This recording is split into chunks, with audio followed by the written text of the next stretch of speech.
Hola, mi nombre es Claudia Ramos y junto con mi compañero Santiago Sánchez vamos a hablar un poco sobre las rúbricas, los ensayos y las guías para observación. Es muy importante tener en cuenta también que son los medios para evaluar y los instrumentos de evaluación. Y para esto es necesario saber que los medios para evaluar son todas las evidencias que se utilizan para recolectar información sobre los elementos a evaluar, mientras que los instrumentos para evaluar o los instrumentos de evaluación son todas estas evidencias tangibles que se utilizan para sistematizar todos los objetos a evaluar.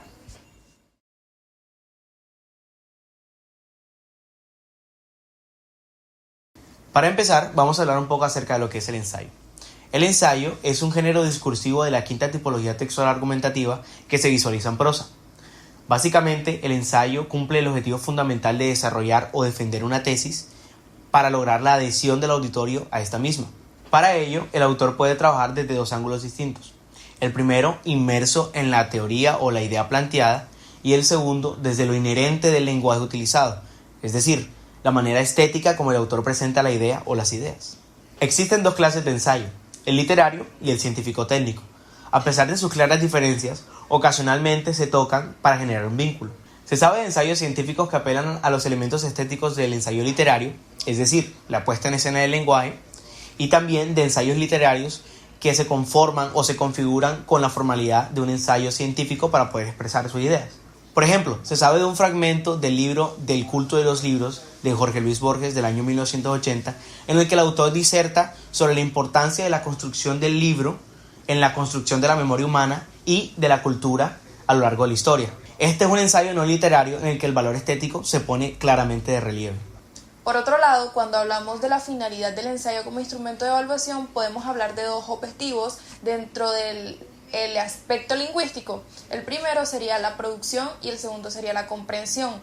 Cuando hablamos de la comprensión, hablamos de reconocernos como individuos, reconocer al otro como persona, leernos, erigirnos y comprender la cultura.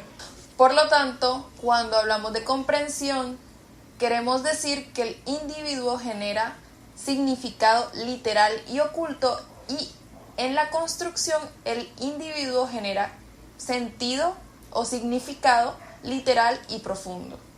La finalidad del ensayo como instrumento de evaluación, además, es evaluar si el estudiante tiene la capacidad de argumentar, criticar, expresar sus ideas de manera persuasiva y coherente sobre un tema en específico. A través del ensayo se busca no solo medir el conocimiento del estudiante de un tema en específico, sino la manera en que este estudiante se expresa de manera escrita, lógicamente con coherencia, y cómo este estudiante respalda sus ideas con otra información. ¿Cuál es el criterio que prevalece en el ensayo como instrumento de evaluación? En este caso, el criterio que prevalece es el criterio cognitivo, ya que se espera que el estudiante exprese sus ideas, sus argumentos, análisis, reflexiones sobre un tema en específico, y de tal manera que el estudiante persuada al lector. Asimismo, pueden existir otros criterios como el axiológico, que está relacionado con los valores del estudiante, y el actitudinal, que está relacionado con las actitudes, esto dependiendo del tipo de ensayo que se quiere escribir o se pretende escribir. El criterio que prevalece es el cognitivo. Las rúbricas son una herramienta que ayuda a evaluar el aprendizaje del alumno, haciendo que los propios estudiantes vean sus errores mediante el proceso de autoevaluación. La rúbrica en sí es un documento que describe distintos niveles de calidad de una tarea o un proyecto, dando un feedback informativo sobre el desarrollo de esta actividad durante su proceso y dando una evaluación detallada acerca de los trabajos finales de los estudiantes. De acuerdo con Liarte, este autor describe la rúbrica como una herramienta de evaluación y también como una herramienta de calificación para evaluar de forma detallada cada una de las competencias que se presentan en nuestra actividad. Es un instrumento idóneo especialmente para evaluar competencias, puesto que permite diseccionar las tareas más complejas que conforman una competencia en tareas más simples, permitiendo distribuirlas de manera gradual y operativa.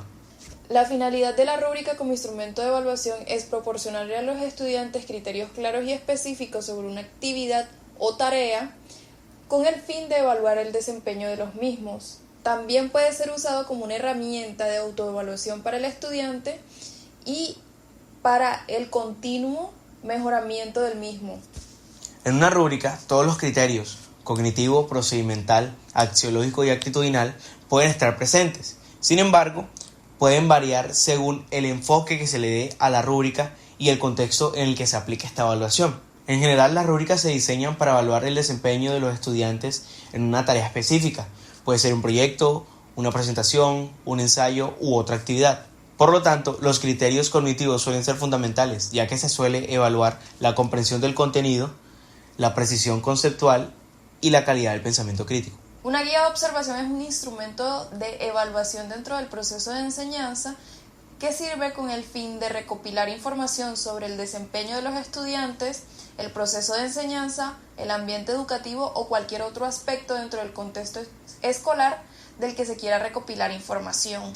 Consiste en una lista estructurada que el observador debe tener en cuenta dentro de una clase, una actividad o una situación específica dentro del contexto escolar. Estas guías suelen tener información o recopilar información sobre el comportamiento de los estudiantes, la interacción entre docente y estudiante o el uso de materiales didácticos dentro del contexto escolar, entre otras actividades u otros aspectos. La observación se lleva a cabo de manera sistemática y objetiva con el fin de analizar esta información para tomar decisiones sobre un área de mejora. Esto es una herramienta valiosa tanto para el profesor o el docente que desea autoevaluar sus prácticas educativas como para el supervisor o investigador que desea ver el proceso educativo desde un área externa. La finalidad de la guía de observación como instrumento de evaluación es proporcionar una estructura y un conjunto de criterios para poder recopilar datos objetivos sobre el desempeño, el comportamiento o cualquier otra variable que se esté evaluando. Ayuda a los evaluadores a centrarse en aspectos específicos, estandarizar la observación y recopilar datos de manera sistemática. El criterio que prevalece en una guía de observación puede variar dependiendo del contexto educativo en el que se utilice y el objetivo de la observación. Sin embargo, en muchos casos, los aspectos actitudinales y cognitivos suelen verse reflejados. Por parte del cognitivo, este aspecto suele centrarse en los procesos de pensamiento y comprensión de los estudiantes.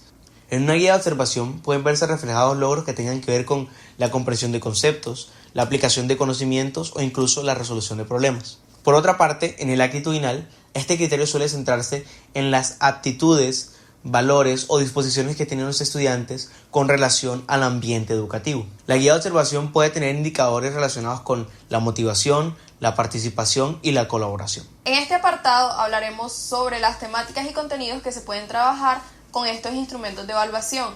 Como ya lo hemos mencionado antes, la rúbrica, el ensayo y la guía de observación. Es necesario aclarar que trabajaremos actividades en inglés. Específicamente estas porque somos estudiantes de licenciatura en lenguas extranjeras con énfasis en inglés. Primero trabajaremos con la rúbrica. ¿Qué temáticas o contenidos se pueden trabajar con la rúbrica? Casi cualquier temática con contadas excepciones.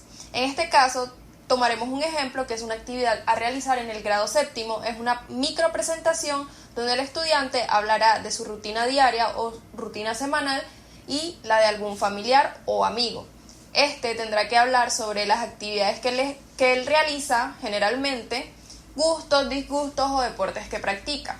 Esta actividad tendrá un tiempo estimado de 7 minutos y el estudiante debe trabajar con un material para presentar.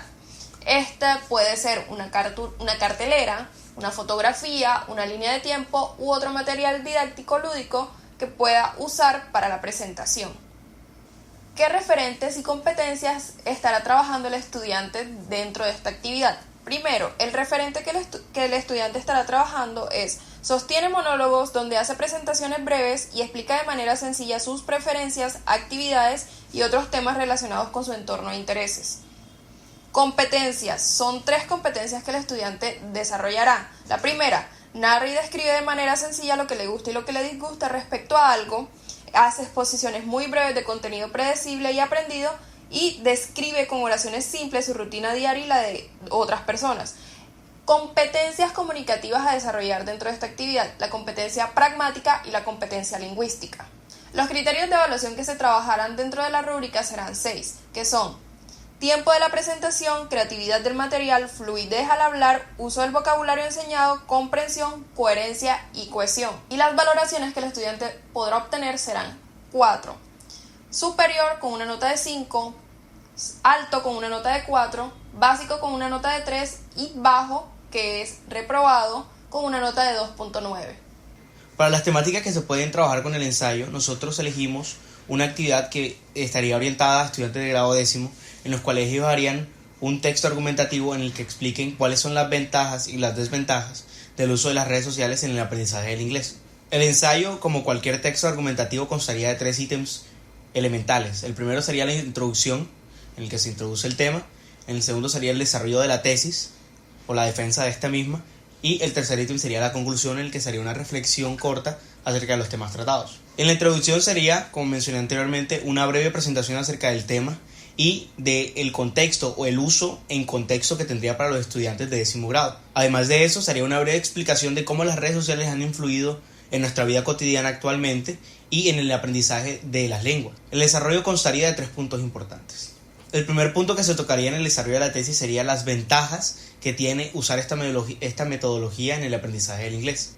El primer punto que se tocaría en el desarrollo de la tesis serían las ventajas del uso de las redes sociales en el aprendizaje del idioma.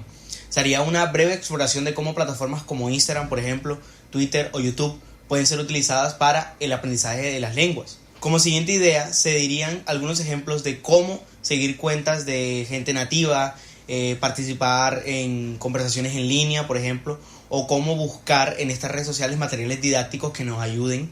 Puede enriquecer muchísimo el aprendizaje del idioma. El segundo punto que se tocaría serían los desafíos y los riesgos de usar esta metodología. Se haría un análisis de los posibles riesgos asociados al uso de las redes sociales, como por ejemplo la exposición a vocabulario inapropiado o a errores gramaticales, la distracción que puede venir del uso de estos métodos y cómo la calidad variable del contenido puede afectar a nuestro aprendizaje de las lenguas. Como tercer punto, hablaríamos acerca de cómo mitigar estos riesgos y estos desafíos a los que nos exponemos cuando utilizamos esta metodología para enriquecer nuestro aprendizaje de la lengua.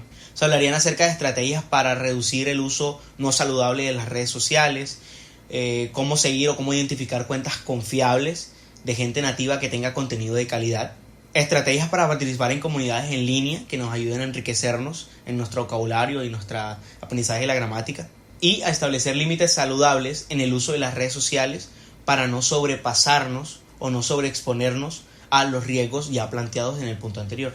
Y ya en la conclusión hablaríamos o recapitularíamos brevemente acerca de los temas ya hablados en el ensayo y de cómo los estudiantes de décimo grado pueden utilizar esta metodología de utilizar las redes sociales para enriquecer sus competencias en el aprendizaje de una segunda lengua, no solamente en el inglés, pero en este caso estaría enfocado en el aprendizaje del inglés. Por último, tenemos la guía de observación, que como ya lo sabemos es un instrumento que permite la reflexión a través de la observación. En este caso tomaremos un ejemplo más acercado a nosotros como futuros docentes y estudiantes de licenciatura en lenguas extranjeras con énfasis en inglés, por lo que se tomará una guía de observación de las prácticas 1. Este ejemplo está específicamente más relacionado con el clima de la clase, la gestión del aula, la organización del mismo y el uso efectivo del tiempo. Por lo que las instrucciones para llenar esta guía de observación son marcar X en las casillas sí o no, dependiendo de si se cumplen estas afirmaciones. Por un lado tenemos la gestión del aula y por el otro el clima de la clase. Para el clima de la clase tenemos ejemplos como la interacción entre los docentes y los estudiantes está orientada por el buen trato, sí o no. La interacción entre los estudiantes con otros estudiantes está orientada por el buen trato, sí o no, así como otros 2 ejemplos que están relacionados con el clima de la clase. Mientras que para la gestión del aula tenemos ejemplos como el docente da instrucciones claras para el desarrollo de las actividades, sí o no. Los estudiantes participan de una clase con estructura clara, definida y con un ritmo apropiado para su edad, motivación hacia el logro de aprendizaje, desarrollo de la clase y realimentación y cierre, sí o no, así como otros 4 ejemplos. Al final se llenarán unas cuadrículas con las reflexiones como observadores de las clases con el fin de responder las preguntas: cómo fue la gestión de la clase, cómo fue el clima de la clase y cómo fue la organización de la clase. Para concluir, hablaremos un poco acerca de la prueba estructurada que mi compañera y yo diseñamos, que está diseñada para estudiantes de grado 11, en el cual evaluaremos las siguientes competencias y habilidades y tendremos en cuenta los siguientes aspectos. Dentro de las habilidades que vamos a estar evaluando están la lectura y la escritura. Las competencias que tendremos en cuenta serán la pragmática y la lingüística. Todo esto según los documentos de estándares básicos de competencia y derechos básicos de aprendizaje suministrados por el Ministerio de Educación Nacional. En los estándares que vamos a tener en cuenta están, por ejemplo, identifico palabras clave dentro del texto que me permiten comprender su sentido general. Valoro la lectura como un medio para adquirir información de diferentes disciplinas que amplían mi conocimiento. Utilizo variedad de estrategias de comprensión de lectura adecuadas al propósito y al tipo de texto. Analizo textos descriptivos, narrativos y argumentativos con el fin de comprender las ideas principales y específicas. Hago inferencias a partir de la información en un texto. Utilizaremos 6 preguntas que están conformadas o que están diseccionadas en los 6 formatos de las pruebas estructuradas, los cuales son el simple, el de completamiento, el de relación, el de ordenamiento, el de relación de columnas y por último el de asociación en contexto. En la primera pregunta, la cual tiene un formato de completamiento, lo que hay que hacer, como se ve acá, es rellenar en el espacio en blanco con la palabra correcta que está entre las opciones de respuesta. Hay que leer el enunciado y la palabra que el estudiante considere que se asocia mejor a ese contexto es con la que va a completar el ejercicio. El estándar que se estaría evaluando en esta pregunta sería: estructuro mis textos teniendo en cuenta elementos formales del lenguaje como la puntuación, la ortografía, la sintaxis, la coherencia y la cohesión, específicamente estos 2 últimos elementos.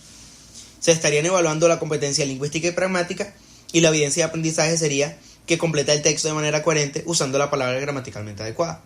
En la segunda pregunta consta de una serie de opciones de respuesta y el enunciado, el cual nos dice una afirmación y el estudiante tiene que elegir la opción de respuesta que mejor se asocie a lo que el enunciado o la afirmación que tenemos nos está diciendo. El estándar que se estaría evaluando en esta pregunta sería: identifico el significado adecuado de las palabras en el diccionario según el contexto. Se estaría evaluando la competencia de lingüística y la evidencia de aprendizaje sería: identifica pistas textuales que le permiten al estudiante identificar la opción correcta.